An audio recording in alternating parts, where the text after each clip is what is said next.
po sa ating lahat mga kapatid at purihin ng ating Panginoon sa oras na ito. Muli tayo po nagkasama-sama para muli magpanalanginan at makapakinig ng kanyang salita. So welcome po muli sa mga kapatid na kasama natin ngayon, mga kapatid natin na nanonood online sa Facebook at sa YouTube. Magandang gabi po sa inyong lahat. At sa mga kapatid natin na nasa Panambahan, magandang gabi rin po. At sa mga kapatid na nandito sa Zoom, magandang gabi po sa ating lahat. So, yun po, no? Kamusta po ang bawat isa sa atin? At I know na ang bawat isa ngayon ay busy dahil for the preparation sa second anniversary na celebrate natin bukas, na isa sa nakikita natin sa faithfulness ng Panginoon yun that we will celebrate tomorrow yung second anniversary. Ayun po, no, na ang ganda rin ng awit, no, na talagang sinabi doon na sa lahat ng panahon, Diyos ka sa amin, di ba?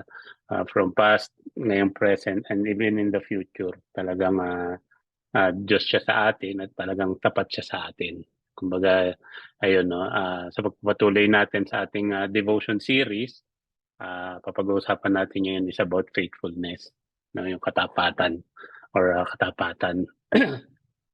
Ayun po. So, for few months is napag-usapan natin is more on per month kakaroon tayo ng devotion series about sa fruit of the Holy Spirit. I think itong month na to is the last topic for fruit of the Holy Spirit about faithfulness na pag-uusapan natin. So since this is the last week na nga, and next week ibang topic na po tayo, ibang devotion series po natin. So as we continue, kung matatandaan natin, yung verse na pinagkuhanan natin ng ating mga devotion series is from Galatians 5:22 to 23, which is yun nga, ito yung fruit of the Holy Spirit. So basahin po natin, no, yung Galatians 5:22 to 23. At sabi dito, but the fruit of the Spirit is love, joy, peace, forbearance, kindness, goodness, and faithfulness, gentleness, and self-control. Against such things, there is no law. Ayun po. Praise God po sa salita ng Panginoon. Sige po, bago po tayo mag-umpisa, tayo po'y manalangin. Yes, Lord, Father in heaven, Lord, muli, Lord God, we thank you, Lord God, for this day, Lord God, na pinagkaloob mo sa amin. Lord God, na araw na ito as we celebrate your faithfulness sa mga buhay, Lord God. Lord, maraming salamat po, and we pray na patuloy na samahan mo kami sa oras na ito as we gather, Lord God, sa pananalangin at sa pakikinig ng iyong salita, Lord God. Patuloy na samahan mo kami, Lord God, at patuloy ikaw manguna, Lord God, at Lord, salamat din sa pribilehiyong ito, Lord God, na muli magamit mo, Lord God, to share your word, Lord God, sa aking mga kapatid, Lord. Patuloy, Lord God, bigyan mo nga ako ng wisdom and knowledge, Lord God, to share your word, Lord God, at patuloy ang pangalan mo lamang ang maitaas, and Lord, patuloy buksan mo ang mga puso at isipan ng bawat isa sa amin, Lord God, upang maunawaan namin ang mga salita mo na nais may pabatid sa amin, Lord God. At bantayan mo nga po ang aming internet connection, Lord God, mga kapatid na naka-join online, Lord God, na patuloy na palakasin mo mga connection upang hindi kami magkaroon ng interruption, Lord God. Lord, patuloy bigyan mo ko ng wisdom at knowledge, Lord God, sa salita mo, Lord God, as I deliver, Lord God, ang devotion. Lord, ikaw ang manguna at maitaas, Lord God, at pag-usapan namin regarding sa faithfulness, Lord God, at patuloy, Lord God, na samahan mo kami, Lord God, at sa iyo namin inaalay ang oras na ito, sa iyo namin binibigay ang pinakamataas na papurit pagsamba in Jesus' name. Amen. Amen. Ayun po. Pasensya nyo ng aking boses at malamig po. Giniginaw din ang aking boses. So as we continue, yun nga po, no, binasa natin yung verse ng Galatians 5:22 to 23 regarding the fruit of the Holy Spirit about sa faithfulness. So ano daw ba yung faithfulness? Kasi sabi dito, yung faithfulness daw is steadfastness, constancy, or allegiance. So ito nga yung sinasabi na yung pagiging steadfast, yung katatagan natin, yung katapatan natin. So it is carefulness daw in keeping what we are entrusted with. It is the conviction that the scriptures accurately reflect reality. So sabi dito, as we continue, biblical faithfulness daw, it requires belief in what the Bible says about sa ating Panginoon. Meaning, yung about sa Panginoon, yung kanyang existence, yung works niya, and yung character niya. So, excuse me. So, faithfulness nga is a fruit of the Holy Spirit. It is the result of the Spirit working on us. Di ba? Yan yung kumikilo sa buhay natin. And the Spirit din daw is also our seal of faithfulness. Di ba? He is our witness daw to God's promise. Itong Spirit ito na na nagano sa buhay natin. So, ito yung witness to God's promise that yun nga na if we accept the truth about God, He will save us. Yun nga yung kaligtasan natin. So, kung pag-usapan natin, ano daw ba yung sinasabi ng Bible about faithfulness? So, to be faithful nga, kaya na nasabi natin kanina, it's to be faithful is to be reliable, steadfast, and unwavering. Meaning, yun nga, tayo being faithful, tayo dapat maasahan and hindi tayo basta titinag when pinag-usapan yung pagiging faithful. So, yung Bible daw, it speaks of the type of faithfulness in 4 ways. So, pag-usapan natin ng 4 type of faithfulness, yung 4 types na sinasabi. Unang-una, pag-uusapan natin is yung faithfulness as an attribute of God. So, alam naman natin, yun nga, being faithful, yan yung attribute ng ating Panginoon. Isa sa attribute ng ating Panginoon. And kikita natin na yung scripture nga, lagi itong tumutukoy madalas sa faithfulness ng ating Panginoon. So over and over, we learn na kapag ang sinabi ng Panginoon na sa salita niya na itong gagawin niya yun. Even yung imposible mangyari, basta sinabi ng Panginoon na gagawin niya yun. Mangyayari yun. Yun nga, pag sinabi niyang sa scripture niya, ito yung mangyayari. Gagawin niya. Ito ang gagawin niya. So, ayun, sabi natin kanina, ito'y totoo from the past, from the Old Testament, sa present, and sa future. So, and kapag hindi ito yung case nga na, kumbaga, sa salita sa Bible, pag nakita natin na, kumbaga, if God is unfaithful even once, masasabi natin na hindi siya Panginoon. Hindi natin mako-consider na gano'n. 'Di ba? Na He is not God. So, pagka gano'n, we could not rely on any of His promises. Pero, yun nga, alam naman natin na hindi gano'n. Na everything na nakasulat sa ating Bible is totoo. Lahat yun ay mapangahawakan natin, kumbaga maaasahan natin lahat ng nakasulat sa Bible, 'di ba? So ayun po. So being pag pinag-usapan yung faithfulness as an attribute of God, 'di ba? Sabi dito sa is not one word has failed of all the good promises that He gave. 'Di ba? Sabi dun sa 1 Kings na 8:56, 'di ba? Ni isang salita sa Bible is hindi, kumbaga, hindi, walang mali, 'di ba? Lahat maaasahan mo lahat yan. Kumbaga, mapangahawakan mo lahat ng nakasulat diyan sa Bible. So, meaning God is eternally reliable, steadfast, and unwavering because faithfulness is, yun nga, one of His inherent attributes. So, being faithful sa ating Panginoon, He does not have to work at being faithful. Hindi niya kailangan na, kumbaga, pakita or kumbaga, pagtrabaho niya pagiging faithful. Kasi nga, as an attribute, He is already faithful. And yung faithfulness na yon is, kumbaga, it's an essential part kung sino siya. 'Di ba? Makikita natin sa Panginoon. And in His faithfulness, 'di ba? Nakikita natin sa katapatan ng Panginoon, pinoprotektahan niya tayo sa anumang gawa ng kaaway, di ba? Anumang gawa ng masama, He is faithful to protect us. And through this, sabi rin dito na He sets limits on our temptation. Di ba? Part ng pagiging faithful niya is He sets limits on our temptations. Di ba?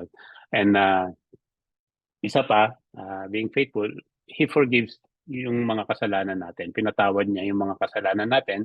And isa pa is sinasanctify niya tayo through this faithfulness nga niya. So, ayun na pag pinag-usapan natin about faithfulness, ang Panginoon, kumbaga, siya yung number one. Pagdating pinag-usapan natin ng faithfulness, masasabi natin, siya yung, kumbaga, number one. 'Di ba? Siya yung pinaka-model natin. 'Di ba? Siya yung wala nang ibang example. Kumbaga, siya yung perfect talaga na example natin pagdating sa faithfulness. So, ayun po. Yun yung unang natin na yun, faithfulness as an attribute of God. Then yung pangalawa is uh, when we talk about faithfulness daw, it is a positive characteristic of some people. Sabi rito, some people. Meaning, hindi lahat ng tao is makikitaan natin ng characteristic of being faithful. Alam naman natin yan, tayo bilang tao. Kung tatanungin natin ng sarili natin ngayon, masasabi ba natin na tayo is faithful ba? Faithful ba tayo sa kapwa natin, sa pamilya natin, sa kaibigan natin, and most, faithful ba tayo sa Panginoon? Di ba? So, ayun, sinasabi rito na faithfulness is also a positive characteristic na of some people. And hopefully, tayo rin ay kumbaga magkaroon tayo ng positive characteristic gaya ng sinasabi rito na some people na tayo ay faithful. 'Di ba? Kasi sabi, when a person daw walks consistently with God in humble service to Him, he or she can be called faithful daw. 'Di ba? Matatawag tayo faithful. 'Di ba? When we walk consistently with God, 'di ba? Yung service natin sa Panginoon, 'di ba? Masasabing faithful tayo. So, makikita naman natin na maraming character sa Bible na pinakita yung faithfulness nila sa Lord. 'Di ba? And ganun din, vice versa, pinakita rin ng Panginoon yung katapatan niya sa mga taong to. 'Di ba? Maraming character gaya ni Nehemiah, 'di ba? Yung last week napakinggan natin about kay Daniel, nandiyan din yung about kay Job, and marami pang iba. So, marami ring example ng character ng faithfulness na pinakita sa Bible regarding kay makikita natin si Silas, si Tychicus, Epaphras, kay Onesimus, and kay Moses. So, maraming kumbaga maraming faithful list of character sa Bible, which is yun nga, unfamiliar nga tayo sa iba dito, gaya nila si Tychicus, Epaphras, parang Tychicus hindi ko siya masyadong rin eh. So ayun, meaning maraming example, but tatanda natin, faithfulness even in small matters is known to God and rewarded in the end. Diba? Kumbaga, yung pagiging faithful natin, kahit maliit na bagay yan, at sa Panginoon, kumbaga, nakikita ng Panginoon yan. Diba? Kaya nga sabi niya sa Luke 19:17, diba? And he said to him, well done, good servant, because you have faithful in a very little, you shall have authority over 10 cities. Diba? Kumbaga, na-appreciate ng Panginoon yan, even yung mga simple things na example na ganyan. So, ayun, no? Natalakay natin yung una, attributes of God. Pangalawa, itong ang faithfulness being characteristic of some people. Siyempre, yung pangatlo, kung pag-uusapan natin naman is, siyempre, pagka may taong faithful, meron ding mga tao na sinasabi din sa pangatlo na characteristic siya ng mga ibang tao na kumbaga kulang sa ibang tao. Yun yung pangatlo. It is a characteristic that many people lack. So, ayun, syempre, pag hindi tayo faithful, nandito tayo sa kabilang yung pangatlong binabanggit dito sa pinag-uusapan natin.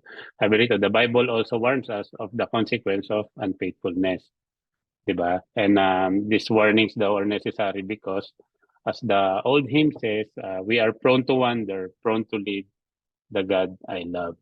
'Di ba? Yung pagiging unfaithful natin, kumbaga madadala tayo nito sa kumbaga yung sinasabi sa Saudi, sa Arabic na magmimina-mina tayo kapag yung unfaithfulness natin is na-develop sa atin and nalalayo tayo sa Panginoon. So, ayun no, yung dito sa dalawa lang, sa pangalawa at pangatlo, being faithful and unfaithful. Then anuin natin sa sarili natin na ma-develop yung character natin as being faithful, na maging faithful tayo. So, ayun po no. And yung last is yung faithfulness is binanggit dito as a fruit of the Holy Spirit. Yun nga, napag-usapan naman natin na sa maraming session na or maraming series na natin ang fruit of the Holy Spirit. So, tandaan natin na yung faithfulness nga is nakaka-apekto in every relationship that we have. When we are faithful, apektado yan. Especially, yung faithfulness natin sa Lord, apektado yung relationship natin sa Kanya. Kapag faithful tayo sa Kanya, ganun din sa kapwa natin, especially sa pamilya natin, sa kaibigan natin, di ba? Yung faithfulness, nakaka-apekto sa relasyon natin yan. Di ba? And alam naman natin na sinasabi sa Bible na ang faithfulness is a gift from God.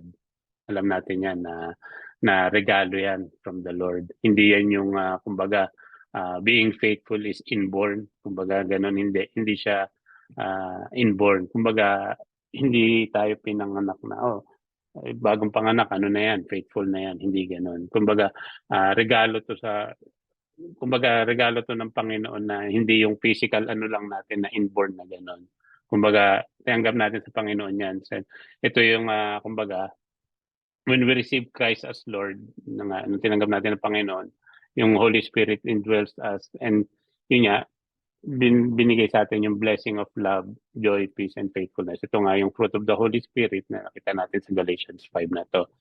So, ayun na. It's a gift from God na nung na-receive natin si Christ sa buhay natin. Di ba? Nung nag-indwell na yung Holy Spirit sa atin. And the fullness of these blessings depends on walking with God and yielding to His Spirit. Di ba? Kung yung walk natin palapit sa Panginoon, dun na ano natin yung fullness of these blessings. So we should be faithful daw to read and abide God's word and to seek the Lord in prayer. Di ba? We should be faithful, di ba, sa pag-aaral ng salita ng Panginoon, di ba? Lagi natin na sinasama sa prayer natin na yung hunger and thirst sa salita ng Panginoon is maano natin sa sarili natin kasi di ba iba yung pag may hunger and thirst tayo sa salita ng Panginoon and yung prayer time natin sa Panginoon is kumbaga taimtim, di ba? Napaka ng relationship natin sa Panginoon. So ayun po no. And the Old Testament daw taught that the just will live by faith.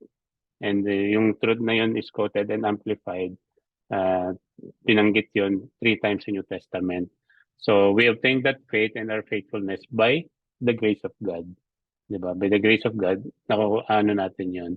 And alam naman natin that He is faithful to His children and by His grace, one day, diba, through our faithfulness sa Panginoon, diba, yung ninanais natin na marinig sa Panginoon na sasabihin niya sa atin na well done, good and faithful servant. Diba? Kaya ayun, yung faithfulness is natin na kumbaga yung character natin, kumbaga natin na yung faithfulness natin sa Panginoon, kapwa natin, 'di ba? Pero syempre sa Panginoon. Ayun. So, yun po yung 4 na binanggit dito pag pinag-uusapan yung faithfulness. Yun nga, ulitin natin. Una, yung it's an attribute of God. Una, pangalawa, it's a positive character of some people. And yung third, yung characteristic that many people lack. And yung pang-4 is, yung faithfulness is fruit of the Holy Spirit.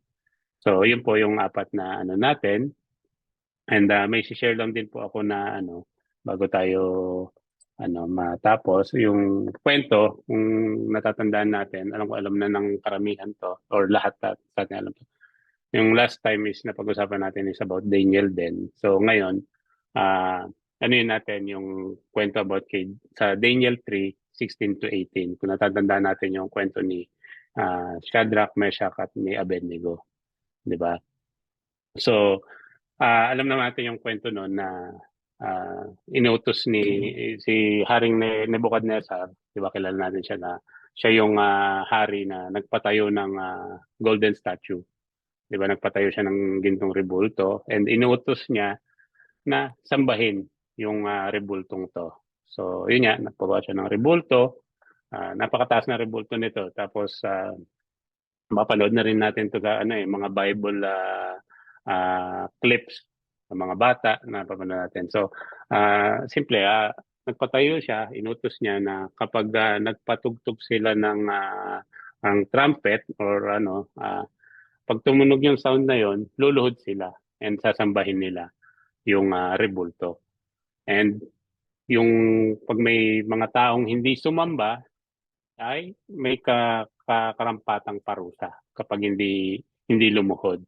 So, one time, yun nga, pinatugtog yung trumpet and nakita nung tagabantay na merong hindi lumuhod. So, nireport niya to sa kay Haring Nebukadnezar. Sabi niya, may hindi sumunod sa inuutos nyo, merong hindi lumuhod at sumamba sa ating gintong estatwa. So, ang utos ni Haring Nebukadnezar, yung makikitang hindi luluhod is itatapon doon sa furnace. Ang tawag doon is sa Tagalog is horno. 'Di ba? Itatapon doon sa naglalagablab na apoy doon. Yung kumbaga yung pugon sa atin sa Pilipinas, 'di ba? Yun yun. So, ayun na nung sinabi sa kanya yun, tapos parang binigyan pa ng second chance ulit, kinausap niya yung tatlo, sabi, totoo ba na hindi kayo lumuhod sa nung tumugtog yung ano. So binigyan niya ng another chance yung tatlo, si Shadrach, si Meshach at Abednego. So sabi niya, papatugtugin ulit ang yung trumpet and gusto ko lumuhod kayo ulit. Pero 'di ba, napakaganda ng ng sagot dito nung tatlo. 'Di ba? Sabi dito sa Daniel 3:16 to 18, sumagot silang tatlo. Sabi, mahal na hari, wala po kaming masasabi tungkol dyan. Sabi niya, kung talaga pong ganyan na mangyayari, ililigtas kami ng Diyos na aming pinaglilingkuran mula sa naglalagablab na horno. Sabi niya, ililigtas niya kami mula sa inyong mga kamay. Pero, kung hindi man niya kami iligtas, gusto naming malaman mo na hindi pa rin kami maglilingkod sa iyong mga Diyos o sasamba sa revoltong ginto na ipinatayo ninyo.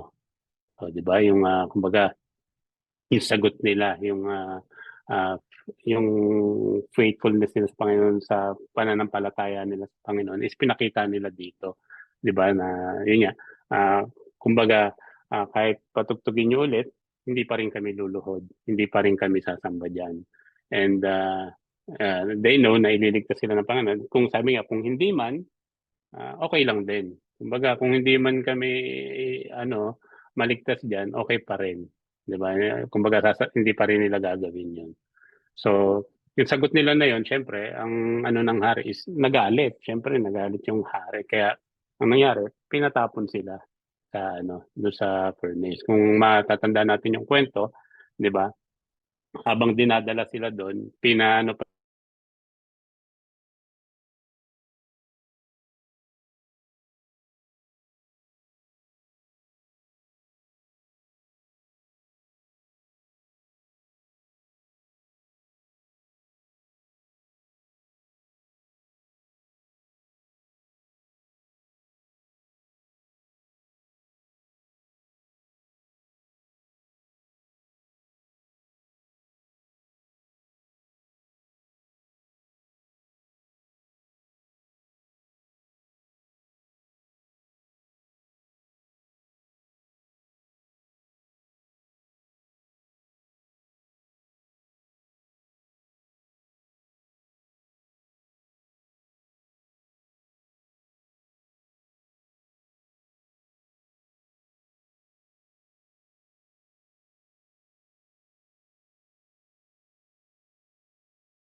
sunog, 'di ba? So sa kwentong to na makikita natin, 'di ba, na ah, kumbaga even sa matter of life and death na nangyari, 'di ba?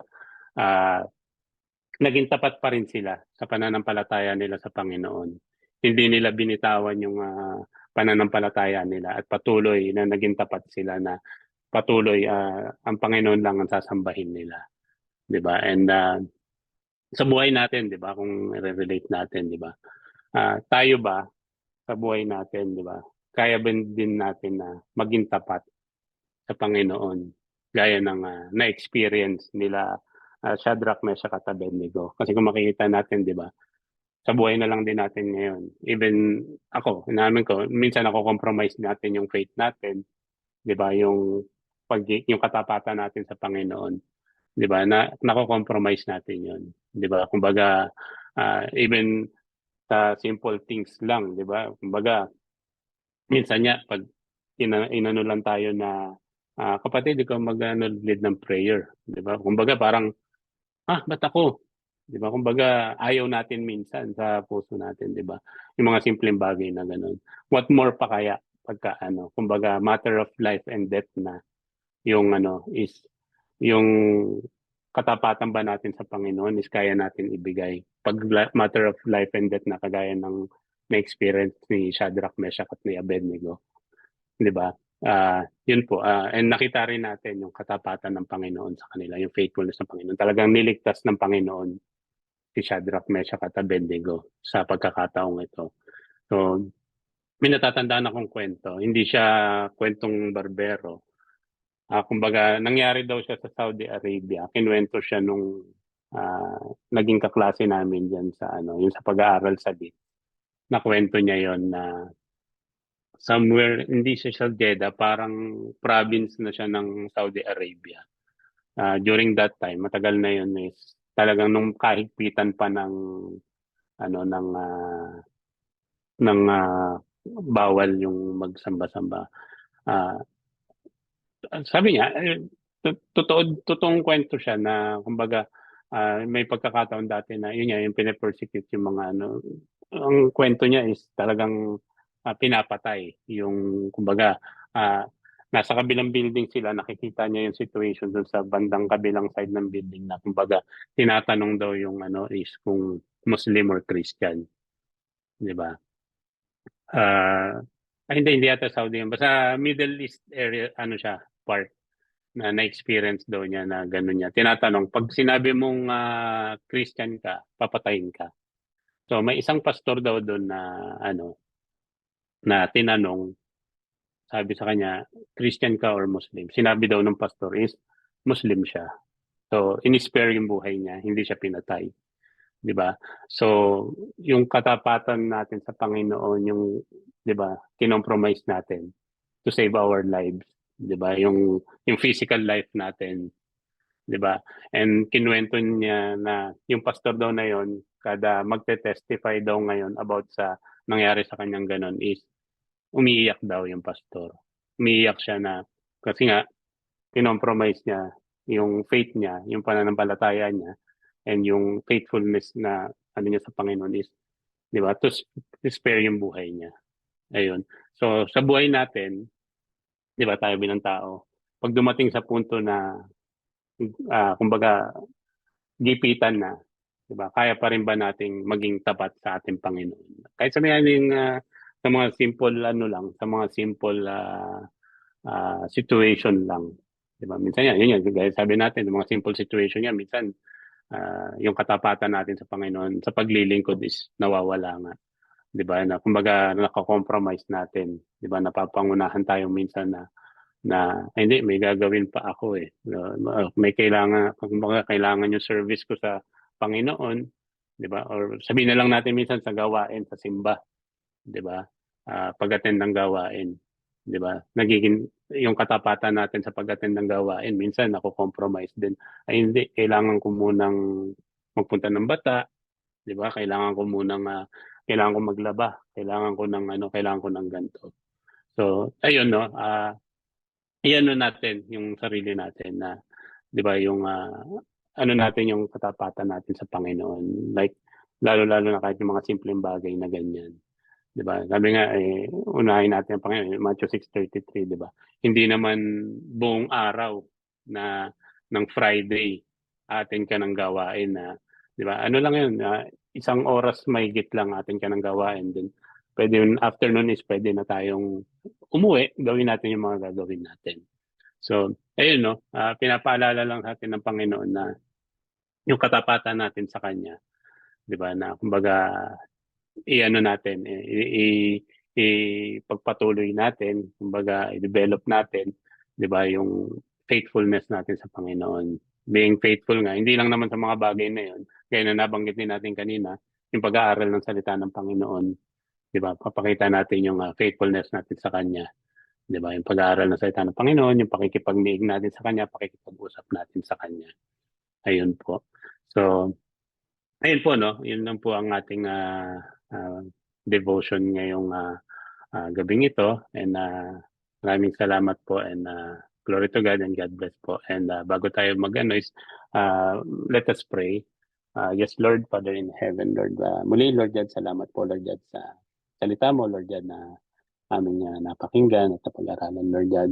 Lord, dalangin nga po namin sa aming buhay na patuloy, Lord God, na gabayan mo kami, Lord God, sa pang-araw-araw namin. Continue to lead us, Lord God, at patuloy, Lord God, sa araw-araw na ginagawa namin, sa pamumuhay namin ay kami yung puspusin ng yung banal na Espiritu. Lord, tulungan mo kami na patuloy na ang bawat bungang ito ng yung banal na Espiritu ay aming maipamuhay sa araw-araw, Lord God. Hindi lang maipamuhay, kundi Lord, ma-share din namin sa aming mga kapwa. Lord God, ang kabutihan mo sa aming buhay. Lord God, ang katapatan mo sa aming buhay. Lord God, ay may share namin, Lord God, at Lord, may pamuhay sa araw-araw, Lord God. And Lord, maraming salamat po, Lord God, sa gabing ito na pinagkaloob mo at patuloy din na dalangin namin sa iyo, Lord God, ang na magiging gawain para bukas sa celebration ng anniversary.